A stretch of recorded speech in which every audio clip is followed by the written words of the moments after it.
Notre prochain invité, vous l'avez entendu au bulletin de nouvelles, il sollicite un mandat de 4 ans cette fois, parce que il est là depuis 2023. Marc Lefrançois, conseiller municipal du district 1, est candidat, parce que, on l'a dit dans le bulletin de nouvelles, vous sollicitez un mandat, mais cette fois de 4 ans. Bonjour. Bonjour, M. Moumny. Comment ça va? Va bien. Va très bien. Bon. Oui, la réflexion est passée. Ben oui, il faut croire que vous avez aimé ça. Vous avez fait 2 ans pour remplacer le conseiller qui était là. M. Landlois. M. Landlois. Bon, exactement. On appelle ça des blancs de mémoire.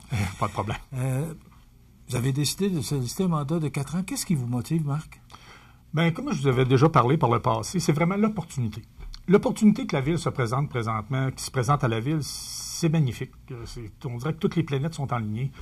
L'opportunité de développement économique, la Ville de Montmagny a une chance exceptionnelle de se positionner comme une ville en développement majeur. Quand on parle de 30 à 40 % de population supplémentaire qui serait atteignable, il faut avoir un plan pour ça. Il faut avoir une idée pour ça. D'ailleurs, depuis, ça fait juste 21 mois que je suis en poste.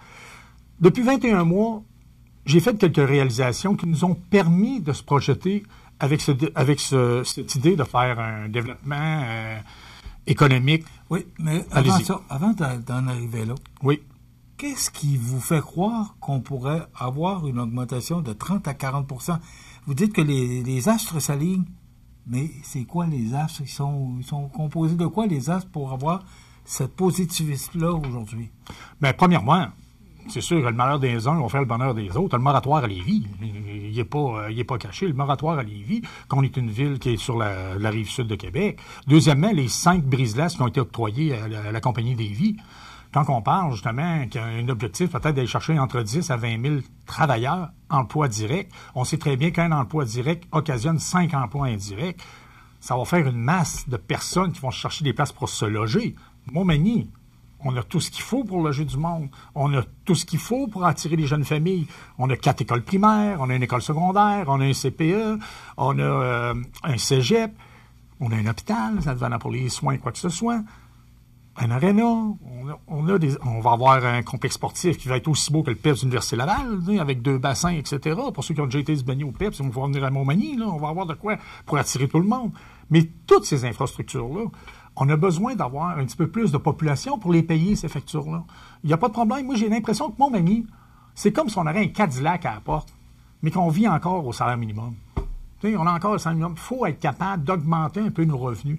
Parce que les dépenses, ils vont être là. On venait de signer là, présentement la convention collective, col bleu, col blanc. Ils ont une augmentation, je pense que c'est de 13,5 % sur 4 ans. C'est sûr qu'on ajoute une paie collective, mais ce 13,5 %-là, c'est pas beaucoup, 13,5 %, mais si on l'ajoute sur leur masse salariale, ça fait encore une fois une dépense qui est non contrôlable et non gérable. Je peux pas arriver ici et dire, vous promettre, je vous promets un gel de taxes pendant 20 ans, 5 ans, 4 ans. Je suis pas capable de gérer le gaz. Le prix du gaz, je suis pas capable de le gérer. Je suis pas capable de gérer les dépenses qui ont rapport avec l'environnement. Ça, je suis pas capable. Je suis pas capable de gérer les augmentations de salaire. Elles sont déjà octroyées. Fait que la seule chose, si je suis pas capable de gérer la dépense, je vais toujours essayer de gérer le revenu. Pour gérer le revenu, il faut être capable de prendre des dispositions pour ça. Faut avoir une idée, une vision pour être capable de ça. Bon, mais Marc, on va les mettre où, ces gens-là que vous pensez qu'ils puissent venir s'établir chez nous? Les développements résidentiels, là, ils sont pleins partout, là. Mm-hmm. Alors, vous allez les mettre où, ces gens-là? Vous allez les installer où? Comment on peut les recevoir? Bien, premièrement, je suis content que vous ayez parlé de projet résidentiel. Aujourd'hui, je vous annonce une primeur. La Ville de Montmagny s'est portée acquéreur d'un terrain à l'ouest. Ça va être le premier jalon.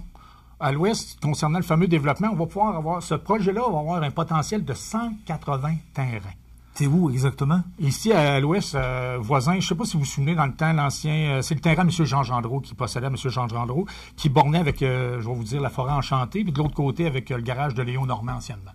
OK, M. Monfleur. Exactement. Okay. Aller jusqu'en haut. Après ça, il y a 3 autres entrepreneurs qui partagent, c'est-à-dire 2 du côté qui est M. Saint-Pierre et M. Lemieux, et de l'autre côté qui est M. Fournier, qu'eux prendront le temps qu'ils veulent pour faire leur développement. Mais nous, Montmagny, en s'acquérant du premier terrain, on peut poser tout de suite nos bornes, on peut tout de suite commencer à travailler avec nos infrastructures pour être capable de développer ce terrain-là. Parce que lui, il est blanc, donc il est résidentiel. Il peut... Fait que ça, on va avoir une promesse d'achat qui va se signer bientôt. On l'a annoncé hier, en pleine séance publique. C'est moi-même qui l'ai fait l'annonce, le volet 12. C'est moi qui l'ai fait l'annonce. Je suis très heureux. Ça doit faire 21 mois que le maire Lorrain travaille là-dessus. Ça fait faire 3-4 mois que je viens vous rencontrer, puis je vous dis... J'en ai un projet qui s'en vient. Je vais attendre que le maire Lorrain vous l'annonce. J'en ai un. Mais le maire Lorrain, il m'a permis justement de vous l'annoncer aujourd'hui parce que hier, c'est moi qui l'ai fait la lecture. Effectivement, grâce à notre travail d'équipe, à sa collaboration ainsi que la mienne, on a réussi à acquérir ce terrain-là. Et je vous le dis, c'est le pas numéro 1. Il va y avoir 4 pas dans ce dossier-là. Il va y avoir 4 phases. Mais la phase numéro 1, avec un potentiel de 180 terrains. J'ose pas vous dire combien de portes. Ça peut être 500, ça peut être 400, ça peut être 1000. Ça va dépendre de la configuration qu'on va faire. À cette heure, on voit avec des blocs comme M. Fortin, on est capable de faire des appartements de 60 portes. Imaginez-vous, ça mettons en met 3. Juste ça, c'est 180 portes. On compte juste 3 terrains. Mais il va y avoir de l'appartement, il va y avoir du jumelé, il va y avoir, j'espère qu'il va y avoir du résidentiel. Ça va être selon ce que le développement va aller, à la vitesse où ce que ça va aller. Mais aujourd'hui, je peux vous dire que le premier pas est fait et oui, la clé est ouverte. La porte est ouverte. On va avoir un développement résidentiel. Bon. Je vous l'annonce, c'est fait. OK. Alors, c'est signé, puis ça va être signé dans les jours qui s'en viennent. OK. La résolution est prise. À partir du moment, c'est ça. À partir du moment où le conseil municipal donne son aval, c'est réglé. Vous alliez parler du développement économique. Oui. Bon, parce que là, le résidentiel, parfait, on vient de faire une belle annonce parce que tout le monde se demandait, oui, mais on va les mettre où, ces gens-là. Maintenant, au niveau économique, vous avez parlé d'infrastructures qu'on a dans notre ville. Quartier industriel, parc industriel, il n'y a plus de place. On le sait, la rue des industries, c'est plein. Il n'y en a plus de place. Et là, comment on peut accueillir, parce que vous avez parlé de démarcheurs. Oui, c'est beau d'avoir un démarcheur, mais il faut avoir de quoi offrir aux promoteurs. Qu'est-ce que vous pensez offrir et c'est quoi que vous avez comme projet là, dans votre plateforme électorale pour le projet 4 ans? Premièrement, quand vous m'avez dit ça, la dernière fois qu'on était venu se rencontrer, je me rappelle encore parce que ça fait... C'est sûr que c'est les questions que vous me posez, je les écoute, mais j'essaie de vous donner des réponses adéquates. Vous vous souvenez, quand je vous avais dit la dernière fois qu'on avait déposé justement concernant le plan de relocalisation de structure de la prise à côté de chez Kubota, par rapport à l'inclusion, exclusion de terrain, etc. Ce dossier-là, il est déjà installé. Il est déjà envoyé, il est déjà parti, excusez mon langage, il est déjà dans la machine à saucisses gouvernementale pour une analyse au CPTAQ. On a eu, je vous dirais... Parce qu'ils sont les verts. Exactement. Bon. Mais sauf que nous, on a donné une inclusion de terrain qui est blanc. Fait qu'on parle inclusion-exclusion. Ça veut dire qu'on va donner une quantité de terrain blanc conditionnelle à ce qu'ils nous convertissent le vert en blanc. Donc, ce qu'on donne en blanc va être vert, puis ce qu'on demande en vert devrait devenir blanc. Okay. Donc, c'est le terrain à côté de Kubota. Okay. On a eu des certitudes de certaines personnes au gouvernement provincial pour nous dire que ce dossier-là était conforme à leurs demandes et ainsi qu'à leur réquisition. Je ne sais pas, moi, je ne pourrais pas faire une promesse, mais il y a des personnes qui m'en ont fait des promesses. Il y a des personnes qui ont fait des promesses au conseil municipal. Et des personnes au niveau provincial, comme de quoi que ce projet-là était enclenché et était bien placé pour être là. Parce que si on a un refus de la CPDAQ, il va y avoir une autre action qui va être faite du côté du ministre qui va nous permettre de faire ce développement-là. Bon, mais on parle d'à peu près 2 millions de pieds carrés. 1 million dans le cas de M. Laprise. M. Laprise en utiliserait la moitié. Oui, c'est exactement. Mais c'est pas beaucoup 1 million de pieds carrés ou 2 millions si on se fie au parc industriel sur la rue d'Industrie. Est-ce qu'il y a d'autres projets parce que on a beau regarder, là, peut-être que vous autres, vous avez une vision de la ville, mais est-ce qu'il y a d'autres places où on pourrait installer le parc industriel pour accueillir des usines?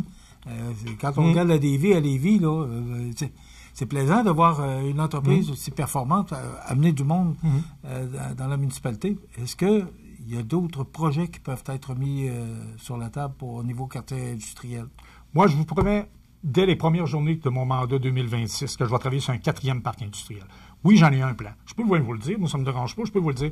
Toute la bande de terrain qui est en arrière de l'auberge des Trois Chemins, est déjà des zones mixtes qu'on appelle. On appelle ça une zone mixte. Parce que dans les zones de terre agricole, ça, on apprend ça. Comme je vous dis, j'ai juste 21 mois d'expérience. C'est qu'il y a du niveau 1, 2, 3, 4, 5. Quand on est dans le 4, 5, on a des chances de le dézoner. Lui, il est déjà dézoné, il est déjà mixte, il est déjà récréo-touristique et vert un petit peu. Fait qu'il nous reste juste une petite parcelle pour le virer. Déjà, Martin Gauvin est à côté. D'ailleurs, M. Gauvin, je ne sais pas si vous le savez, il a déjà fermé son usine à Saint-Jean-Port-Joli pour emmener les 30 travailleurs qui sont là, qui vont venir travailler à Montmagny maintenant. C'est déjà encore un plus. C'est sûr que ça, on n'en parle pas beaucoup, mais c'est un plus. M. Gauvin, c'est une personne qui embauche à Montmagny. C'est une entreprise qui est très, très, très florissante. C'est le numéro 1 dans le bois traité. Fait que si on pourrait mettre, mettons, c'est une place où ce qu'on pourrait mettre justement sur le bord de la 20, qui est déjà accessible à la 20. Puis je pense que c'est un terrain qui pourrait sûrement survenir. Il y a 2 millions de pieds carrés qui existent là. Ça, c'est mon plan à moi. Ça, c'est mon idée à moi que je vais travailler dès les premières journées. Ça fait partie de votre ça fait partie de mon plan. Ça fait partie de mon plan électoral. OK. Marc, à chaque fois que je réalise une entrevue avec vous, je sens tellement d'enthousiasme. Et vous avez vraiment le feu sacré de vouloir développer votre ville. Le temps passe quand même très vite. Est-ce que ça va à la vitesse que vous voudriez que ça aille? Les premiers 21 mois, non. Non, je voudrais, c'est normal que ça n'ait pas été à ma vitesse. Oui, c'est peut-être normal parce que je suis en zone d'apprentissage.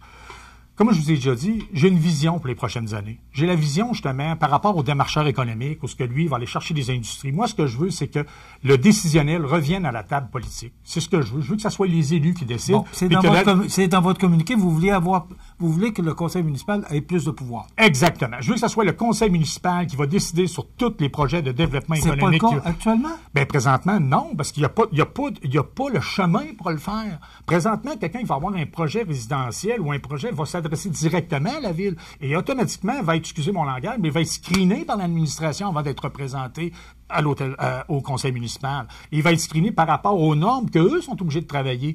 Vous comprenez que la personne qui travaille en administration, elle a des normes environnementales à respecter, elle a des normes environnementales, urbanistiques. Vous comprenez? Fait qu'elle, avant qu'elle présente le dossier, admettons qu'il y a, dans cette présentation-là, il y a une norme qui ne convient pas, ben on va avoir pas une fin de non-recevoir, mais on va avoir une présentation qui va être un petit peu, je dirais pas biaisée, mais qui va être, ben là, on vous le recommande pas parce que ça convient pas selon les balises que nous avons déjà établies par le passé. Par des politiques municipales. Exactement, aussi. Par des politiques municipales. Mais si c'est nous, le politique, qui décide, puis qu'on redonne, exemple, on dit, ben nous, on en veut un. On en veut un Walmart à Montmagny. On veut que tu le dézones, ce terrain-là. Bien, eux, la ville, va faire comme la prise. C'est exactement comme la prise. Quand le politique a décidé qu'on voulait avoir la prise, puis qu'il n'y avait pas de prix pour avoir la prise, on a engagé. L'administration s'est mis en mode solution, puis elle s'est mis en mode action. Et c'est grâce à eux, justement, c'est eux qui font l'action. C'est pas nous. C'est l'administration qui sont là pour faire l'action, et c'est nous qui devrions donner l'orientation.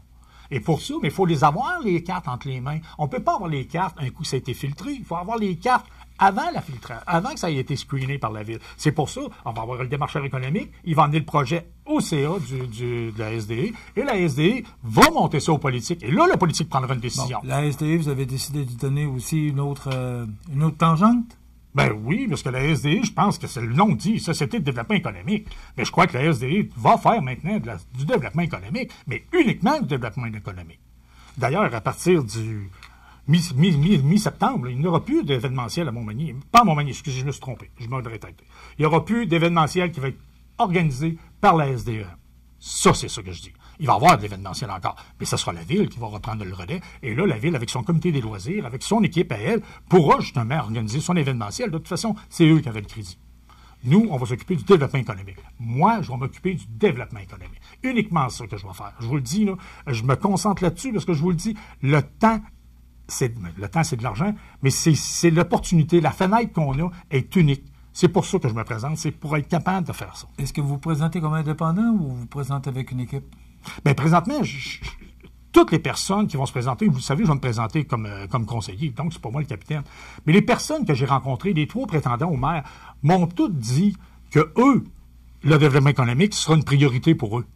À eux de tenir leur campagne électorale et de tenir aussi leur programme électoral. Moi, mon programme électoral, il est simple, développement économique, gestion de l'eau potable, puis travailler sur l'itinérance ainsi que sur avoir un projet immobilier à Montmagny. Là. Pas immobilier, animalier dans la MRC de Montmagny. Je trouve qu'il faut essayer de traiter un petit peu. Oui, je pense que c'est déjà en marche, puis je pense qu'il y a déjà des municipalités qui se sont jointes à nous hier. Belle initiative d'ailleurs. Merci beaucoup. Marc Lefrançois, bonne chance pour votre campagne électorale, puis on va sûrement s'en reparler prochainement. Merci beaucoup, M. Moumi. Marc Lefrançois, qui est conseiller municipal district 1 et qui est candidat aux prochaines élections municipales du 2 novembre. Voilà, ça complète.